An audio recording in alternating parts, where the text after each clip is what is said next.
Soils are inseparable from every system of humanity, and to ignore them as literally living systems imperils them. And we are at an inflection point in our ability to recover from this. Greetings, Earthlings, and welcome back to Earthlings 2.0, the show where we imagine how we could be better versions of ourselves and build a collective future we actually want to live in. Today, we're diving deeper into sustainable agriculture with soil carbon measurement. As we look for ways to improve agricultural practices broadly, accurately measuring and managing soil carbon is gaining attention. But before we get there, I'm your host, Lisa Ann Pinkerton. I'm the CEO of the award-winning PR firm Technica Communications and the founder of Women in Clean Tech and Sustainability. Before all this, I was an award-winning environmental science reporter for NPR and PBS. And whether you're tuning in for the first time or you've been with us for many episodes, we appreciate you joining us today. Thank you for being here and taking the time to learn something new. We'd love to connect with you more, so feel free to follow the links in the show notes to find us on social media. You can subscribe to our newsletter. We're not going to spam you. Once a month is all we do. And if you feel so inclined, you can support the show financially by joining our Patreon page and getting access to the full interviews of some of our longer formed features. And thank you for Resource Labs for having us on the network. Today's Tech Spotlight is with Yardstick. It's a startup that optimizes soil carbon for farmers from managing and measurement all the way to analytics. And their approach reduces the time and cost traditionally associated with soil sampling, as well as also enabling ranchers and others to focus more on improving their ecosystems and restoring soil health. Our guest today is Chris Tolles. He's the co-founder and CEO of Yardstick. He's a designer by training with a focus on science commercialization. The company secured $12 million in the Series A from such funds as Toyota and Microsoft's Climate Capital Funds and Breakthrough Energy Ventures, among others. Chris, thanks for being on the show. You bet. Thanks for having me. So let's get started with the problem of carbon in soil and while you're measuring it. What is going on with farmers today that they're looking for solutions to help them measure the carbon in their soil? Farmers themselves generally aren't. So farmers are participating in programs that have enrolled them. Those programs are typically led by either voluntary carbon market, soil carbon offset project developers, or food and ag brands that are working in Scope 3 decarbonization. Or rather, I guess the more precise thing would be to say, farmers are happy to subject themselves to soil carbon measurement because it is a feature of a program that they otherwise find compelling. Effectively, soil carbon measurement is one key aspect of understanding the total climate impact of agricultural practices. And so whether you are a voluntary carbon market project developer that wants to sell offsets, or you are a food and ag brand where most of your emissions come from your supply chain, you got to get a handle on agricultural emissions, therefore you got to measure soil carbon. And each of these two different approaches have kind of different economic levers for incentivizing farmers to change their practice. That's why when Yardstick shows up to measure their soil, they are excited or at least not oppositional to it. How does your system work? You start with planning and it goes all the way to analytics. Walk us through the process. So let's use General Mills as an example of that second category.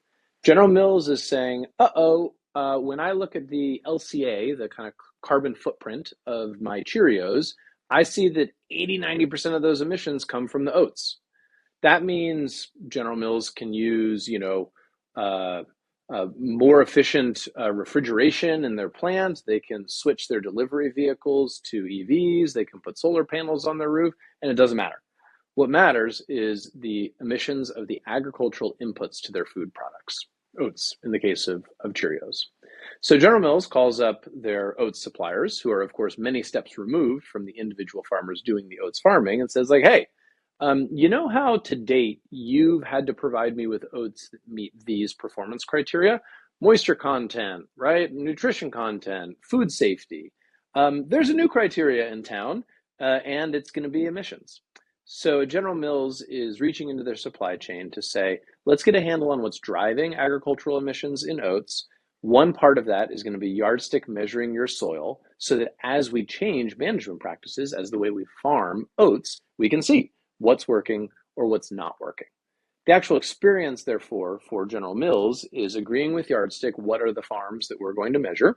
Yardstick does some spatial math to determine where we place sample sites and how many. Then we visit the farm. That is where the actual farmer's experience picks up. While we are in field, we have our novel piece of hardware for measuring soil carbon, has a fancy name called spectroscopy. But basically, it's a movie camera. We take a film of the soil profile rather than physically extract soil cores. The farmer's experience, therefore, is watching us drive around their farm. They open the gate, they close the gate. They don't have to do much for us. That's intentional. And then after we analyze the data, we report back to General Mills and farmers or other people in the value chain to say this is what we found. That's typically called a baseline. It happens at what we call T equals 0, the beginning of a project. And then as we're changing management practices, different way of farming oats, we want to know what's influencing soil carbon and in what ways. So Yardstick will come back 3 to 5 years later to help our customers understand what are the changes that we see in soil carbon stocks as a product of the way that they're changing the way that they're farming. Typically, when you come to a farm, what is the content of the carbon in the soil? Is it extremely low? I can assume there's some of it in there, but would you consider it to be lower than what you would naturally find in a forest?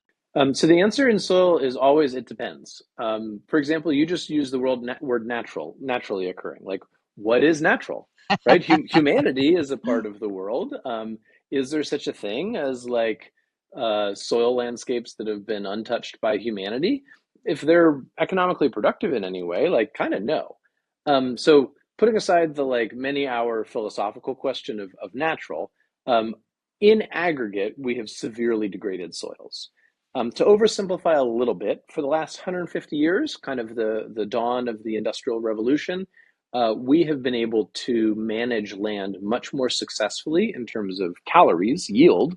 We can get an unbelievably greater amount of corn from an individual acre than we did 150 years ago.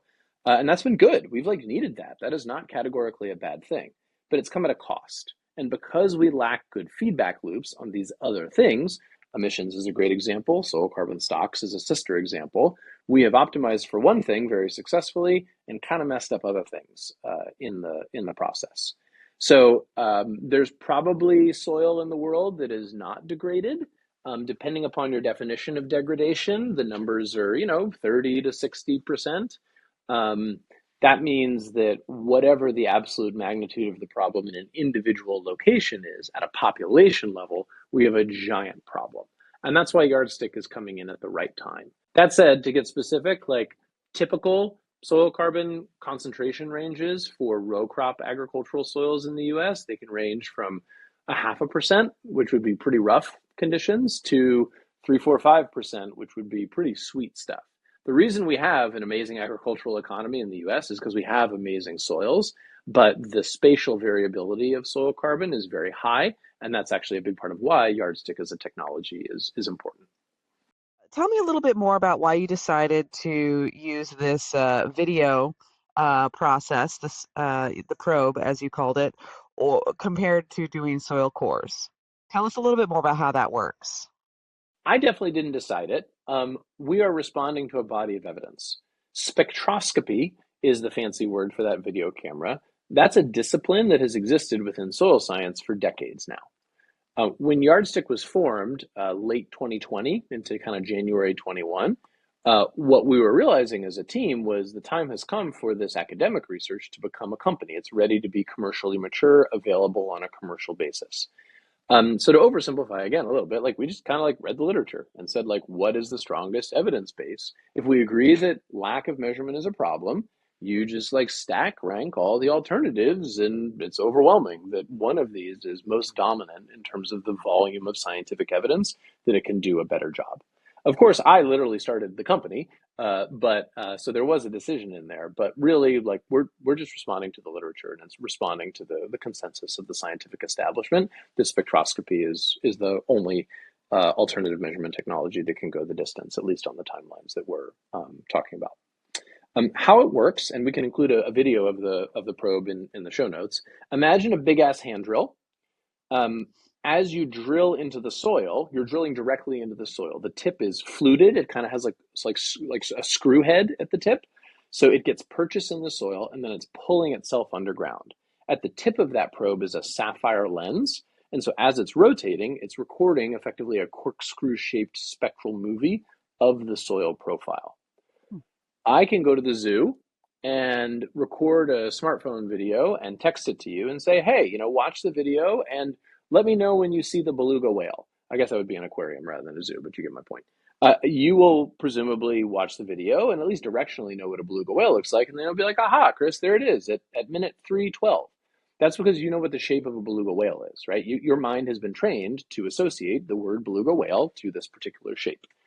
Same thing. Our software effectively watches the movie and says, aha, there's the shape of soil organic carbon. So while the cost advantage of our technology is that we replace physical sampling of soils, we train our technology with physical sampling of soils. So if you're a customer and you've got 100,000 acres across the Midwest in oats, the first time I visit your land, I'll collect spectral data with the probe and training data with conventional sampling. And thereafter, you've got the idea of the beluga whale in your head. And so we don't have to come back to the training data afterwards. Because the physical process of conventional sampling and the laboratory analysis of physical soil cores are both very expensive, we reduce the cost because the probe is both faster to use in field, which reduces labor, and we eliminate laboratory analysis after that training phase. That's how it ends up being cheaper. But at its heart, it really, I mean, it's literally a lens. It's literally light. It's a movie that contains the same information that the laboratory would be giving you otherwise. After you've analyzed the movie, how do you organize advice that you might give back to the farmers to improve the health of their soil? We don't. So we joke at Yardstick that we know a lot about soil carbon measurement and we don't know much about farming. That is not true about everyone at Yardstick. By now, probably like a third of our team has deep roots in agriculture, but that ain't me. And that's also like not centrally our value prop. So what you're describing is effectively agronomy. It's a completely different discipline. Um, the laboratory that measures the cholesterol content of your blood is not your doctor. These are totally different organizations. The doctor says, yeah, you should probably go on a statin, but it is Quest Diagnostics in the background that's saying cholesterol equals, 472, or whatever it is. We're the Quest Diagnostics today, at least. We don't provide advice. We have sister organizations. We know who is doing that work, but that is not our value prop. Our value prop today is to do the descriptive work. As we grow, we are going to be the ones holding a database of insights between behaviors and outcomes. So over time, absolutely, we will become a remarkable opportunity for advice giving because we're the ones seeing like what works and what doesn't. But that is a tomorrow offering. Our offering today is typically the General Millses of the world, our customers. They will have staff agronomists whose only job is to figure out how to farm oats in a way that maintains today's performance criteria and adds this lens of lower carbon intensity. And so we are a tool that supports the agronomy, the advice giving of our customer, General Mills. When I think about soil carbon measurement, now obviously I'm not an expert in farming, but I do a little gardening and I feel that the more carbon you do have in your soil, the more productive your plants can be. And at the top of the show, we were talking about how this has really come about because of the carbon markets. But I'm curious to understand, why do you think farmers haven't focused on sequestering more carbon in their soil just generally for more productivity in the plants that they grow? It's a few things, and it's hard to separate causes from symptoms, right? It's hard to tell what's a root cause and what's an effect. But at least a few things that are going on are number one, like no one's paying them for it. You get paid for bushels this year, and like capitalism has a many decade pattern of not incentivizing long term behavior. So when you look at soil carbon stocks as a long term asset, definitionally they're a long term asset, and you are someone farming land that you don't even own, right? Like a huge percentage of land that's farmed in America isn't owned by the same people that farm it. What incentive do you have to invest in this long-term asset? So that's number one. Number two is we haven't been able to measure it. So, famously, like what gets measured gets managed. And while this sort of conventional physical sampling approach technically exists, it's not acceptably low cost such that it happens at commercial scale. It's effectively been a research tool until the last few years have put a lot of more attention on this. The pain of climate change and the pain of the soil health crisis has been felt for a long time by some people, but I live in Cambridge, Massachusetts. Like people in Cambridge, Massachusetts are definitely not like worried about soil health in any material way, because the negative impacts of the degradation of a lot of these long-term assets are felt unevenly and are accelerating, but are not an acute concern of somebody deciding what product to buy. Um, Another dimension is the culture of agriculture.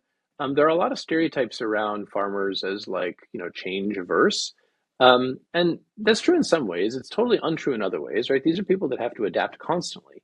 Nonetheless, there is strong literature, both within farming and within like all of humanity, that like people don't want to be the odd one out. And so when all your neighbors are optimizing for yield, yield, yield, which also means they're just getting shouted at day in and day out by companies that sell fertilizer because their incentive is to just crank on the fertilizer. And all of a sudden you're like, oh, I'm going to do some long-termism, right? Like that's hard. That's a lot for any human to do. And all the other risks involved in agriculture. Generally, every year, you don't know what you're going to get in terms of weather or prices. 50% of family farms lose money every year. Like it's a really, really hard business. You're not sitting on a whole bunch of cash that floats you season to season if you do risky stuff and it doesn't pay off. Generally speaking, there's exceptions, but there are not operations that are like awash in free cash flow and wondering what they should invest in for R&D and innovation. Many, there has been a ton of consolidation in farming and kind of quote unquote professionalization or at least, corporatization of it. But nonetheless, there's like a shit ton of people that feed their families. And so you're like modest upside, massive downside. I think I'll just keep doing it the same way I did it. My parents did it. My neighbor does it. When we're talking about soil health, I mean, I'm sure some of our listeners have heard this phrase that we only have, 30 years 40 of harvests. yeah, something like that. 40 harvests left or something like that. And It is very catchy, and marketing is important. I'm a marketer. I think I'm a good marketer. I value marketing, and I think there's a lot of frustration within the soil science community because that is likely an oversimplification. I mean, again, the answer in soil science is always it depends. Like soil is inseparable from place. And so I think what I want is a more nuanced conversation. Good luck in our times, but nonetheless, I think I want a little more nuanced conversation around yes, this is an existential threat, and the actual evidence of like how long we have left, especially on decadal scale, is like who the hell has ever been able to estimate the trajectory of like human behavior on the decadal scale? It's just like not a thing. Okay, great. I'm gonna get off my soapbox about 40 harvests left, and I can agree with you that we have a soil health crisis nonetheless. okay, but I just wanted to help people understand that that comment or that stat Hmm. is somewhat related to this conversation around soil health. Absolutely. Yeah. Squarely. Squarely. Soil is a living system. Like, you can't fuck up a living system and, like, not expect bad things to happen. So, the same way when you cut down forests, like, it really messes up the whole ecosystem. Soils are below ground, and so they're really hard to see. And the kind of ecological complexity of soils is usually a lot smaller than human scale, right? You walk into a forest and there's no confusion that there's incredible biodiversity and there are plants and animals and fungi and seasons because you just look at it, it's that human scale. To really understand the biological and ecological complexity of soils, like you got to get real close, which most like coastal city elites like me don't ever. And you often like literally need a microscope or other tools, which normal people are not engaging with day to day. So my fundamental diagnostic there is that Forests are visible in a way that soils are not, but the premise of each is functionally the same. When you cut down forests, really bad things happen. And when you mess up soils, when you turn them upside down multiple times a year for 150 years, you mess things up. But I have all the empathy in the world for people who are like, huh, I never thought of that way, because whatever, it's just like the brown stuff that's under my feet. That's a valid challenge in perception. Soils are fundamental to all human life. Most of our food, until recently, most of our building materials, right? Like it's all like a lot of the petroleum of the world is under soils. Like soils are inseparable from every system of humanity, and to ignore them as literally living systems imperils them. And we are. That's why I don't like the tipping point language, but like we are at an inflection point in our ability to recover from this, or keep just like blasting it into the future with, I believe, grave consequences that we're already feeling in some parts of the world. So my dad's a scientist in the pharmaceutical industry, and he would say, well, you can't analyze anything you can't measure. Like it starts with measurement. And so here you are making this more affordable, more cost effective, making it easier for people because we need to know in a granular level where these soils are at. And then people can make a choice if they want to improve them or not. And now there's market incentives from the General Mills example that you gave to incentivize farmers to pay more attention to this. Bingo. But it starts with measurement. If you can't, if you like, imagine being a PCP and you don't know the cholesterol levels of your people, right? You don't know the blood glucose. Imagine being an endocrinologist trying to treat diabetes and you can't measure blood glucose. We don't have to imagine that. We that was most of human history, and it was really bad, right? If we don't build a stronger foundation of measurement and soil carbon, we will continue to mismanage it. And that's when things get real bad. They already are, right? And I think people underestimate how much carbon could be sequestered in soil because, like you said, it's under our feet. It's so ubiquitous, we don't even notice it. I don't think most people, myself included, even perceive soils as part of the carbon cycling of the world. Again, trees are visible. We have been told since birth that like trees store CO2, and that's true. And in row crop agriculture, what's challenging is that like the corn gets cut down every year. So you're like, what's the durable part of that system? And it's the soil stock. Um, Everything you believe about the importance of forests as a stock of the earth, like soils apply. But they're hard to see. They're not charismatic the way forests are, right? We haven't been taught about them the way we have been about forests. It's the exact same premise. Yeah, I think that's starting to change too with the all the mushroom research that's coming online and people talking about the mycelial network and the Yeah, value of that. And I think that's starting to totally. bring attention to the soil. And that's a big part of Yardstick's momentum of the last few years. I mean, in many forests, the soil carbon stock is larger than the above or below ground biomass carbon stock. It's like more than 50% of the total stock. It's wild. It's not like, oh, yeah, don't forget about soil. It adds a bit. It's like, no, like half of it, more than half of it. Like, and you get into peats and like there are systems of the, grasslands, like the grasses are important, but they are a very small piece of the total stock. The stock is the soil, especially when you lack, charismatic big flora like trees. We're a futurology podcast, so I always like to end these interviews with a look to the future. From your perspective, like the next 10, 20 years, what do you expect to happen with soil carbon measurement?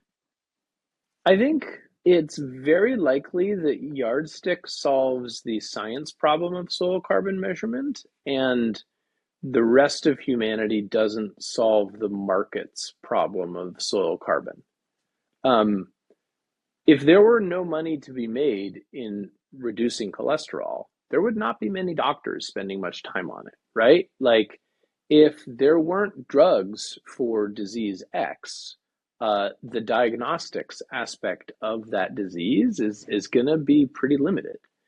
Um, a diagnostic is only as valuable as the prescription, I think is the way I think about it. And right now, there are really exciting emerging examples of the prescription, the cure, starting to get baked into our economy. But climate people for 40 years have been saying, like, now's the time that we're going to bake it in, right? James Hansen in front of Congress was like 1988 or whatever. I was 3 years old. And you go back and you read the coverage, and people were like, "Yo, we're gonna like do it. We're gonna take these externalities and we're gonna like bake them into the system." And like, spoiler alert, like hasn't happened. Like we're talking 2 days after the U.S. reelected Trump. Like that is a generational shift for climate policy. If we focus narrowly on yardstick, I actually think we're enormously more durable as a climate company because we work in agriculture. And if you want me to stop talking about soil carbon and start talking about soil health, like great, like that fits. That is a scientifically credible switch.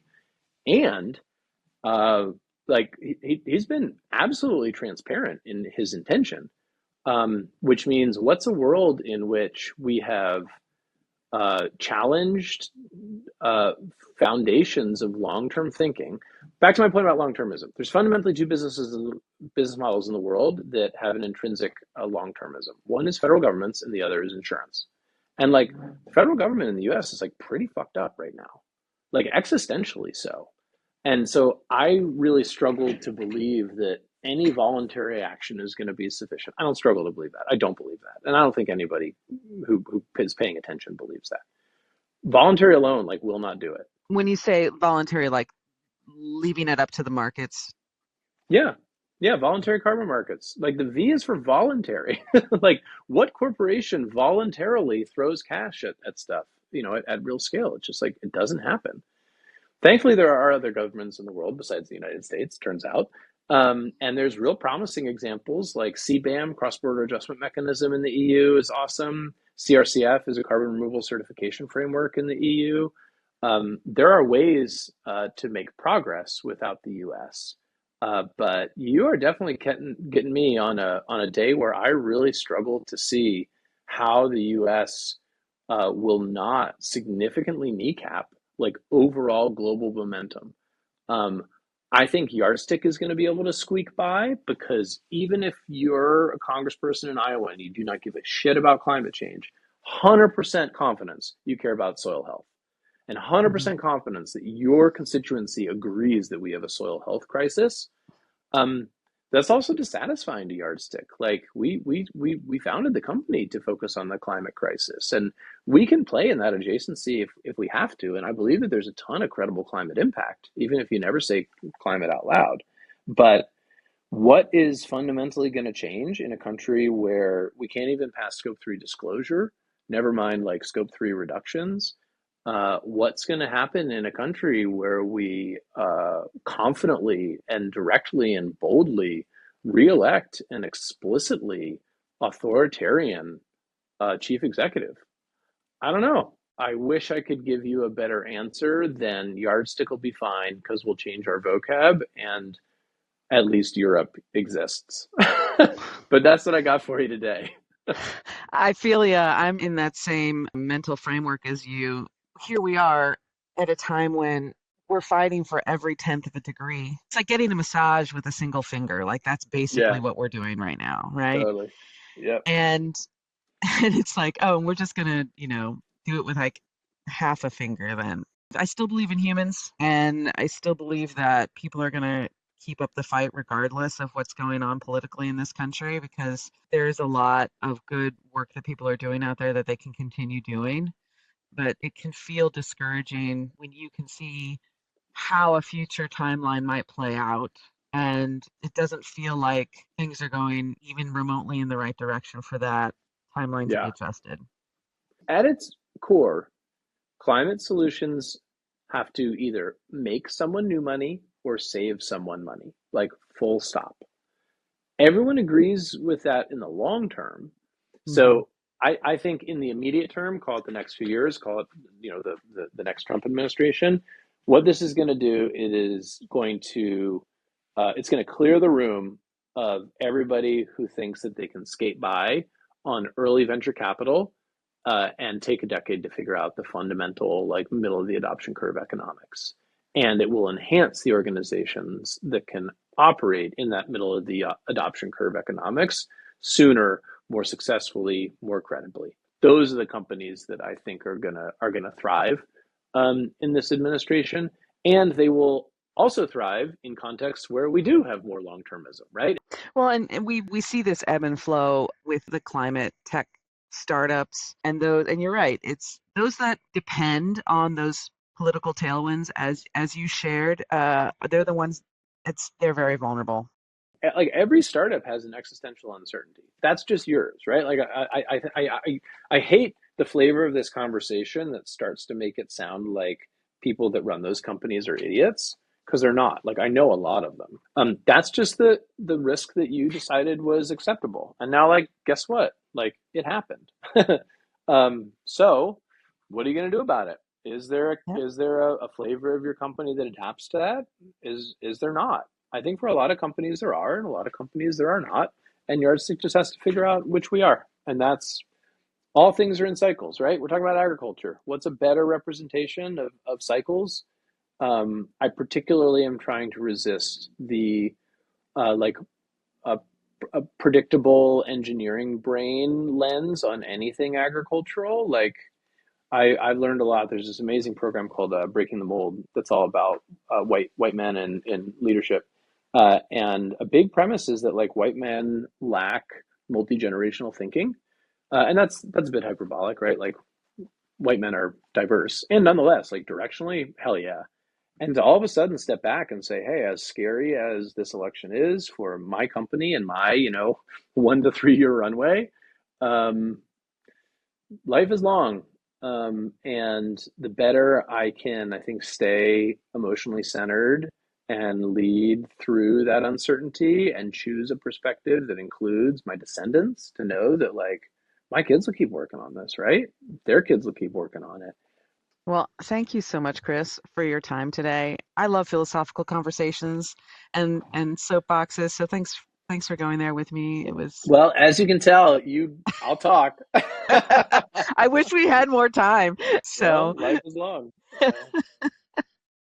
it's I like I said, I still think there's a lot of opportunity, and even when you've got headwinds, that just makes you stronger. It makes you more agile. It forces you to improve whatever you're doing and be more strategic, and people are going to keep fighting the fight for sure. Sometimes you need a headwind to fight against. Yeah. And honestly, like, it was there. Like, I'm sorry. Like, was it not there? That's the thing. It's like, this is just reality. This is the world. Welcome. Well, Earthlings, thank you for your time as well.